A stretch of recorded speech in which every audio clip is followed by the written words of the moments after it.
Today I want to discuss Lie Ren, his character, his arc, development, and his overall place in the story going forward.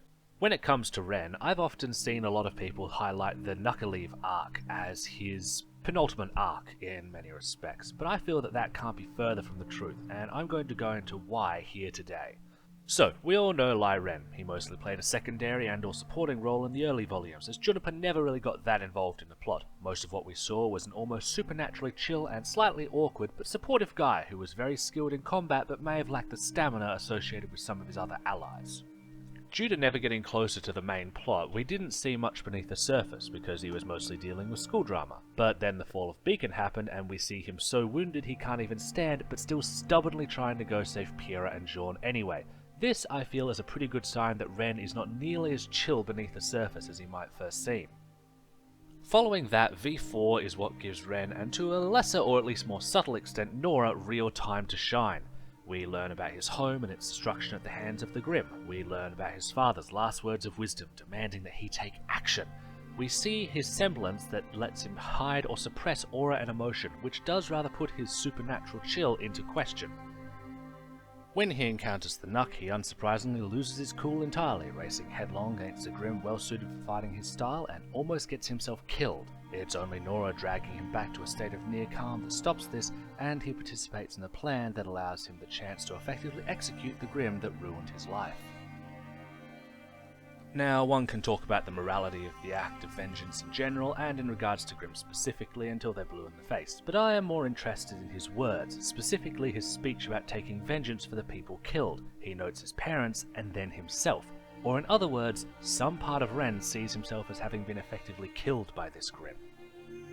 So even ignoring that while vengeance may be cathartic, it's still no replacement for therapy, the fact that Ren views himself as such and had to be made to calm down and afterwards, while more openly affectionate with Nora, never actually talks about, well, any of that, to me shows that his story isn't over so much as the Knuckleave was where it just began.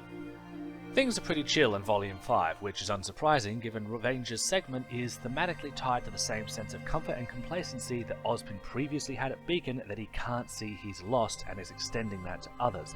Plus, why wouldn't he be calm? He slew the monster that took his parents. They are in a literal safe haven. They have skilled and experienced adults providing stability and a plan of action against a dangerous foe, but one that he has every reason to think they can defeat.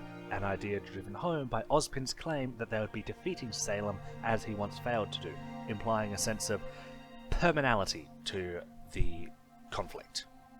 Then it all starts to come apart at the seams in Volume 6. They lose half their team. They lose Ozpin. They find out that Ozpin was lying, not only about Salem being a foe they can defeat in the traditional sense, but even about so much as having a plan to stop her in general. He's obviously left tense and frustrated by this experience, barely even reacting when Jean assaults Oscar and only seeming to calm down when he's providing some kind of support to his allies or engaging in an operation.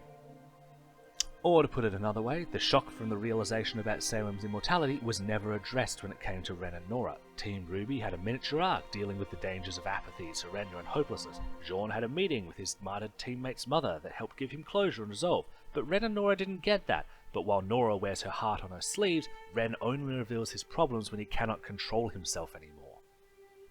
Thus, as it is, we have established that Ren is a bubbling pot of emotions beneath the calm and has never really been shown addressing or dealing with his issues so much as pressing them down. We see that he sometimes struggles to keep up with his allies and will fling himself heedlessly into danger for them even when he can't fight, and that on some level he even views himself as having died as a child.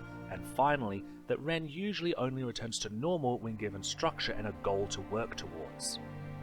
With all that set up and established, I feel that Ren beginning to embrace Ironwood's hardline, heavy-handed approach that he thinks is emotionally disconnected, well, why wouldn't he? Ironwood is providing him a goal, steps to accomplish, the sense that he is actually making progress and accomplishing something, all while presenting the image of someone who has everything together, despite, much like Ren, Ironwood being very much a mess beneath the surface. This was further not helped by the fact that he and Nora have always clearly communicated very differently. When things are calm, this isn't a problem because they generally have no disruptions in their shared rhythm. But Salem, Atlas, Ren's trauma, that is throwing everything into whack, and it's clear they've never really had a problem like this before and don't know how to resolve it, especially when Ren's default method of dealing with emotional problems is to shut down or hide his feelings, while Nora doesn't know any other way to communicate than her own because up until now she's never needed to learn Ren's way of communicating. Ren is a deeply wounded young man who I don't feel has ever learnt to deal with his trauma or to manage his emotions in a healthy way. He wants to protect those he loves and feel like he's actually doing something worthwhile with a life that he doesn't wholly feel is his own, and Atlas provided all of that for him while he was at his lowest point. Now, with all of them declared enemies of the state, the Relic lost and Salem at their doorstep, I think Ren is going to have entered a new stage in his character development and arc. Thanks for tuning in to another episode of RWBY is X.